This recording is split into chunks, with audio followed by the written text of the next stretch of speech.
तुझा सिनेमा आहे लालसिंग चड्ढा आणि त्याचं स्क्रिप्ट तू असंच एक परिस्थितीला प्रतिसाद म्हणून रिॲक्शन म्हणून तू लिहून काढलेलं होतंस.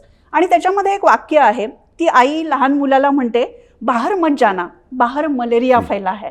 तर हा जो मलेरिया आहे विद्वेषाचा, नफरतीचा, सारखं काहीतरी मतभेदांचा, या मलेरियाबद्दल तुला काय वाटतं? कारण आत्ता मी बघितलं की या हल्ल्यामध्ये जे मृत्युमुखी पडले नेव्हल ऑफिसर विनय नरवाल, त्यांची पत्नी असं म्हणाली की तुम्ही या हल्ल्यानंतर हिंदू मुस्लिम करू नका, काश्मीरी लोकांना टार्गेट करू नका.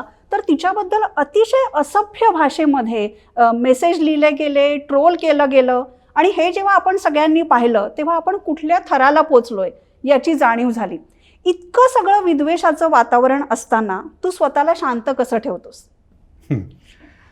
मला नेहमी असं वाटतं की एखाद्या एकत्र कुटुंबामध्ये जर समजा अचानक 3-4 मुलं वयात आली तर ती कशी वांडपणा करतात. वांडपणा.